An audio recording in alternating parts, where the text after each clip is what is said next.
How does one carry on after a devastating loss?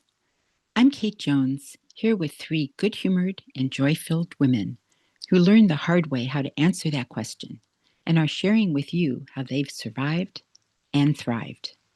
This excerpt is from a full interview with philanthropist and author Iris November and two of her four daughters, actress and composer Anita Hollander and the Reverend Rachel Hollander, who's also a performer and an author. All right.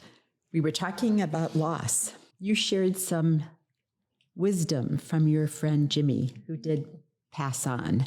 Yeah. And I would like, if you want, to talk about what he said about dealing with depression, how it's like a house of cards. And that the cards get just a little slippery sometimes. Yeah, he said this one day to me, that depression is like building a house of cards, which is a fragile experience. And then sometimes those cards have a gloss on them, and so they won't hold. And so it's slippery and the house falls. And you just have to keep building. You just have to keep building. Jimmy was amazing, and I miss him every day. In fact, it'll be 12 years that he's gone next week. And he died pretty young. He was 48, the same age as my dad. Oh, my goodness. Such a young age to go. But Absolutely. And it'll be 50 years since Dad's been gone this September. And we can't believe that at all. Yeah. Yeah. But Jimmy and I, we would sit and talk a lot about just how do we keep ourselves here? How do we help each other? How do we continue on? And so I hear him. There's an area in my living room that I call the protector area. And it's pictures and souvenirs and items from all the people who have gone. And of course, it's only growing because that's the nature of life. So I'll talk to Jimmy all the time. I'll be sitting at the piano and I'll be singing, and I'll look over and I'll go, okay, this one's for you, bud. This one's for you. And they actually wrote a song. I was playing a song that I'd written for my dad. And okay, first of all, not psychotic. But I was sitting at the piano and they said, where's our song? And I was like, well, you know how songwriting works for me. I don't write the songs. I receive the songs and I write them down. I take dictation from whoever is writing the song. So I said, so if you want a song, you write it. I'll write it down. And they did. And so there's a song called Never Alone. And they each get a moment in that song where I get to talk about all of my protectors. oh, that's marvelous. Okay, can I add to that? Yeah. May I add to that? Okay. I'm not psychotic either. But None of us are psychotic, okay? None of us are psychotic. Oh, well, maybe some of us are. But I've lost two wonderful husbands. And I always said that they wouldn't have liked each other. They were totally different, but they both loved me. And that made it special. So I do something like what Rachel does with Jimmy.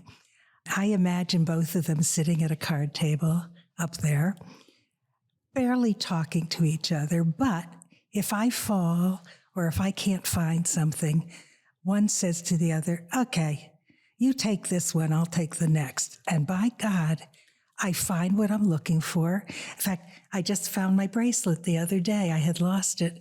And I said, okay, guys. And I opened a drawer and there was my bracelet. And so I said, thank you, guys. Now I know not everybody wants to do this. And not everybody thinks it's, I don't tell many people, but I'm telling, how many people are listening? You're telling a lot of people. Who knows? Okay, try to forget what I'm saying. But honestly, it is so comforting to know that I still have them in my life. It feels good. They protect me. They help me. And, it's positive. So it's a way of adjusting to loss in a positive way instead of, we all cry, we all weep, we all have our moments. But this is sort of a happy way to look at it.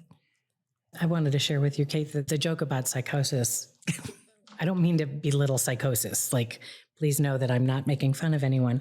But I've been through a lot of experiences with psychiatrists and therapists and the medical community. And the medical community has been great to me for some things. It has not been great for me regarding depression. They failed me in a big way, except, two therapists in Anchorage Sarah, Tracy, love you both.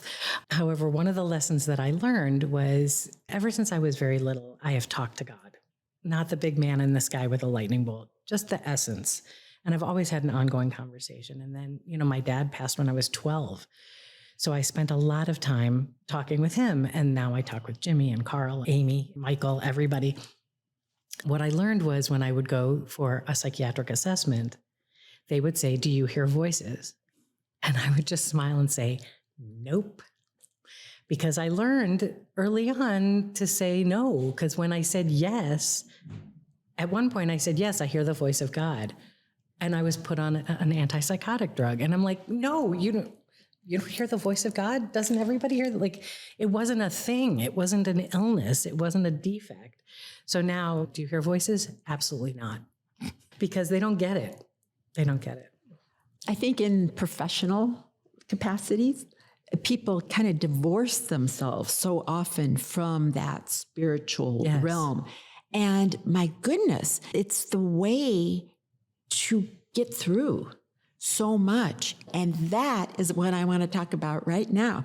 The three of you are so creative and funny and good and kind. And you could have gone any way south after having that devastating loss. When your father died so young, and you, Iris, I've known you the longest, and I just love the joy that you embody. And he died at 48, and you had 4 girls. Yes, I was going to say there's 2 more creative ones out there. Yes. My mom, whom I adored and who was in vaudeville and was charming and fun, she passed away when I was 16, breast cancer. And she was only 45 when she passed. And so I learned early what loss was. And I never got over that. I mean, at this moment, I could burst into tears. However, my mother, like my 2 husbands, they hang around. And I like that. And I will never stop. People might say, "Why are you doing that?" And I say, because it's comforting, it's joy. They had wonderful lives for the short times both Dad and my mom lived. Their lives were beautiful. Thank God. I mean, literally, thank God. So I'm content to say they're part of my life now. And I only wish they could play with my great-grandchildren, who are a hoot. For more, please check out the other 5 excerpts, or if you have the time, the full episode. It's quite an extraordinary conversation. Thank you for following Everyday Creation.